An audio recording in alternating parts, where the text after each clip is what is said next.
안녕하세요. 공대생 여러분들의 취업 준비를 도와주는 취업한다입니다.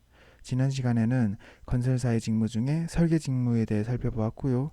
이번 시간에는 시공 직무에 대해 알아보겠습니다. 시공 직무는 쉽게 말해서 현장에서 도면을 보고 건물을 짓는 일이고요. 설계와 마찬가지로 건축 시공, 기계 시공, 전기 시공 등 전공별로 나뉘어져 있습니다. 건축 설계 도면에 나와 있는 물량을 건축 시공 담당자가 시공하고요. 전기 설계 도면에 나와 있는 물량을 전기 시공 담당자가 시공한다고 보시면 됩니다. 전공별로 시공 업무를 나누기는 했지만 하는 일은 모두 비슷하고요. 크게 보면 두 가지 업무를 합니다. 첫 번째, 협력업체 관리를 먼저 볼게요. 제가 시공 직무를 건물을 짓는 일이라고 표현을 했는데 실제로 시공 담당자가 건물을 직접 짓지는 않습니다. 아파트를 짓는다고 가정해 볼까요? 아파트를 짓기 위해서는 먼저 외벽과 바닥에 콘크리트를 쳐야겠고요. 건물 외벽이 완성되면 내부에는 물배관, 전기줄, 전등, 벽지 등을 설치해야겠죠. 이 많은 것을 시공 담당자가 직접 설치하는 것이 아니라 전문 업체에게 외주를 줍니다. 배관 시공을 전문으로 하는 업체, 전기줄 시공을 전문으로 하는 업체 등 각각의 역무를 전문 업체에게 역할 분담해 주고요. 시공 담당자는 그 전문 업체를 관리만 하면 됩니다. 업체 관리에서 가장 중요한 것이 바로 공정 관리가 되겠습니다. 공사를 시작하게 되면 가장 먼저 설정하는 것이 공사를 완료하는 날, 즉 준공일입니다. 준공일이 정해지면 각 업체별로 공사를 끝내야 하는 날이 정해질 것이고요. 그럼 날마다 어느 정도의 공사를 해야 하는지도 계산이 나옵니다. 시공 담당자는 협력업체가 오늘 어느 정도의 일을 했는지 확인하고요. 목표를 달성하지 못했다면 이를 만회하기 위해 얼마나 더 많은 인력을 투입해야 하는지 등을 관리합니다. 제가 시공 업무를 했을 때 가장 많이 했던 말이 했어? 안 했어? 빨리 해. 했어? 안 했어? 빨리 해. 했어? 안 했어? 빨리 해. 입니다. 그렇게 협력업체가 맡은 일을 다 하면 정산을 해줘야겠죠. 예를 들어 설계 내역서에 전기 케이블이 100m로 잡혀 있다면 실제로도 현장에 100m가 깔려 있는지 확인을 해야겠고요. 만약 100m가 깔려 있다면 그에 맞게 정산을 해주면 됩니다. 만약 80m만 깔려 있다면 80m만큼의 돈만 정산해주면 되겠죠.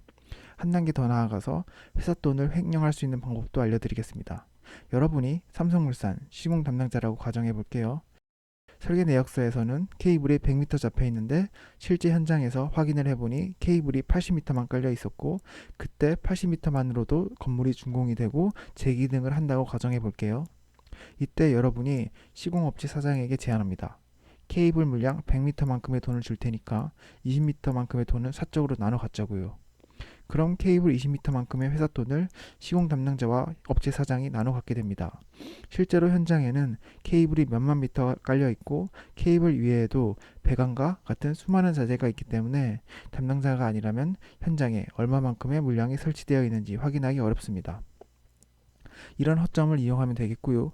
이것이 보통 건설사의 비리 혹은 건설사를 끼고 있는 대기업 재벌이 비자금을 마련하는 방법입니다. 여러분의 이해를 위해 예시를 든 것뿐이었고요. 취업하셔서 진짜 회사 돈을 횡령해 보라는 뜻은 아니었습니다. 자, 이어서 시공 담당자의 두 번째 업무, 부서 간 조율입니다. 현장에는 수많은 협력업체가 있는데 모두 준공일 안에 공사를 마쳐야 하는 상황입니다. 그래서 공사를 하다가 업체들 사이에서 마찰이 생길 수도 있습니다. 이때 조율을 해주는 것이 시공 담당자고요. 예를 들어 볼게요. 전기 시공 업체에서 전기줄을 다 깔아 놓았는데 알고 보니 그 자리에 배관이 지나가야 된다고 해볼게요. 그럼 배관 업체에서는 전기 업체에게 전기줄을 철거해 달라고 이야기를 하겠죠. 하지만 전기 업체는 철거를 하기 싫어합니다. 전기줄을 철거하고 재시공하는 것도 돈이 들기 때문입니다. 이때 시공 담당자가 나서서 상황을 정리해 주어야 합니다. 누구의 잘못인지 따져보고 정산해 줘야 할 물량이 있다면 정산해 줘야겠죠. 그래서 시공 담당자는 모든 공정을 파악하고 있어야 하고요. 어떤 선택이 전체 공정을 위한 것인지 판단할 수 있어야 합니다. 이것이 바로 시공 직무에 필요한 역량이 되겠죠. 이렇게 해서 건설사의 시공 직무에 대해 알아보았고요. 다음 시간에는 건설사에 지원하시는 분들의 최대 관심사인 근무지에 대해 알아보는 시간을 가져보겠습니다. 여기까지 취업한다였습니다. 감사합니다.